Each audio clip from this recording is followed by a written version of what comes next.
Enter the gates of Deering Estate at Cutler, and you instantly feel the peace and gentleness of another time. Illinois industrialist and philanthropist Charles Deering himself was drawn to this rural, tranquil area, making it his winter home in 1915. His half-brother, James Deering, preferred the downtown Miami area, where he built his more lavish estate, Vizcaya. Deering Estate is now becoming known as the place where creativity abounds, a thriving artist village. The concept of an artist village was bantered around. So what does that mean? That means you start with artist in residence, and a place where artists can come, collaborate, co-create works of art.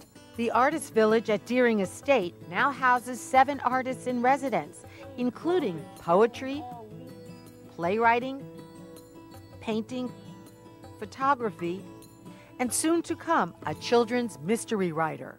They're inspired by either the history, the architecture, the culture, or the just sheer beauty and naturalness of this environment. It's not about painting botanicals, but it is about being inspired about the organic, the natural nature of things. Deering Estate is also a music lover's paradise, with Charles Deering's Stonehouse Ballroom as the intimate setting for the Living Artist Concert Series and the Deering Estate Chamber Ensemble, which collaborates with musicians from top professional orchestras and exceptional youth performers.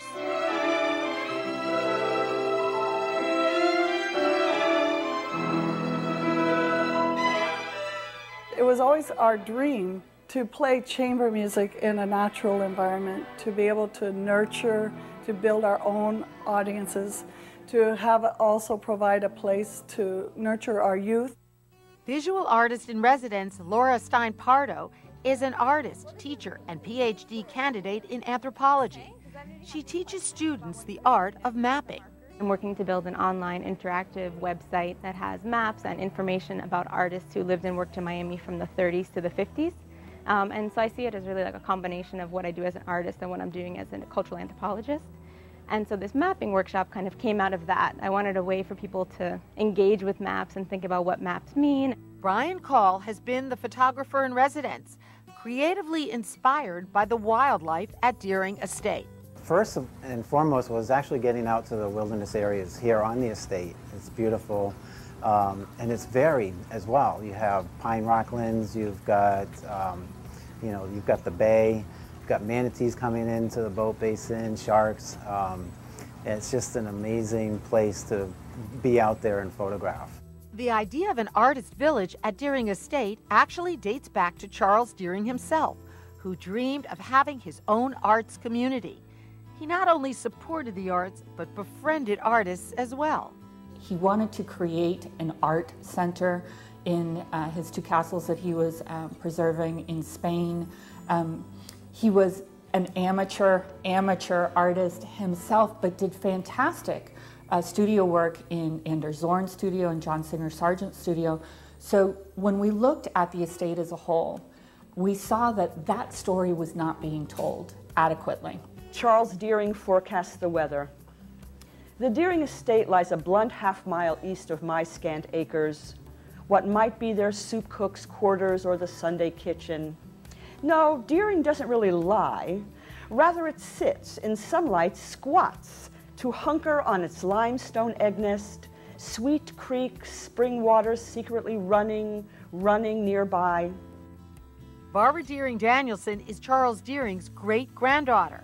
She's convinced that he would be thrilled to see his home transformed into an artist village. I think he'd be very comfortable because it feels the same. I think he'd be incredibly excited about all the artists in residence, the fact that they're writers and they're graphic artists and there's photography. He was very keen on photography because it's hard to photograph landscape in a hammock. There's light and dark, it's really difficult. Painters, he was a painter and a good painter. Barbara recalls what it was like to spend one spring vacation at Deering Estate.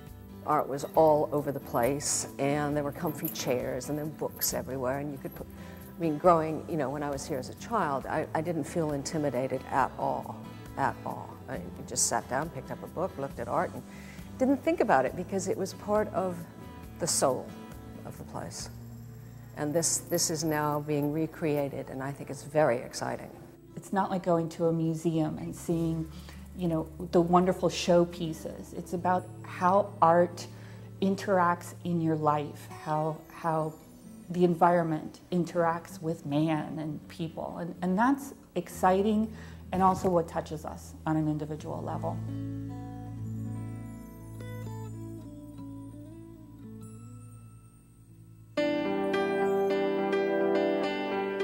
To learn more about the Deering Estate Artist Village, check out deeringestate.com.